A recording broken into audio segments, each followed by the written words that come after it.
I'm Justine Winters. I'm a part of the Kingsbury Teen Center, and I will be reading Dancing Hands, How Teresa Carino Played the Piano for President Lincoln.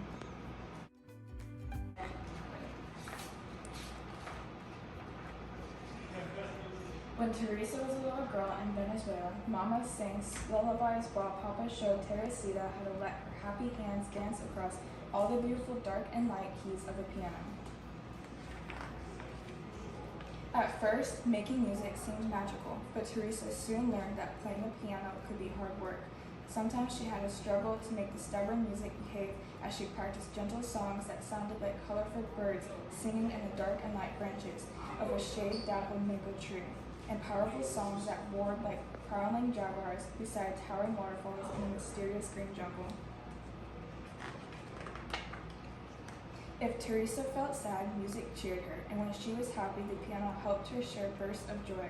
By the time she was 6, she could write her own songs, and at 7, she performed in the peaceful chapel of a magnificent cathedral, playing hymns that shimmered like hummingbirds. Music was Teresita's delight, but suddenly when she was 8, a war changed everything. Guns blazed, swords flashed, and poor Papa had to rush the whole family down to the seashore and onto a ship, into a storm where wind howled, waves rolled, barrels tumbled, ropes snapped, and clouds bucked and kicked across the wild sky like angry mules. By the time the ship arrived in New York, Teresa felt lost. She was homesick. How could she ever play happy songs again in this unfamiliar country where she did not know a single friend? Few people spoke Spanish, and all around her, curious strangers stared and whispered, as if her whole family belonged in a museum of oddities. Worst of all, there was fighting here too, the horrible Civil War. North battling South as soldiers marched and newspaper boys hollered about victories, defeats, funerals, and fears. Without a new piano, Teresa would have felt even more lonely, but soon she discovered that wherever one is, some people are friendly, drawn together by songs. Musicians came to her home, playing along while they listened to the dazzling notes of her dancing hands. Determined to improve, Teresa practiced graceful waltz and sonatas, booming symphonies, and lively folk songs, her strong hands accepting the challenge of life's many dark and light moods. People began to call her the Piano Girl. Her picture was in the newspaper and on posters advertising concerts where she performed with great orchestras that invited her to play solos. Teresa triumphed in enormous theaters where children clapped and cheered while their parents stood up and tossed roses. With Papa at her side, she traveled to elegant cities, and by the time she was 10, the Piano Girl grew so famous that she received amazing invitations, including one so special that she could hardly believe her eyes. President Abraham Lincoln wanted her to play for his whole family at the White House. But the country was still at war, so Teresa arrived in Washington, D.C. at a time when freed slaves were signing up to be soldiers.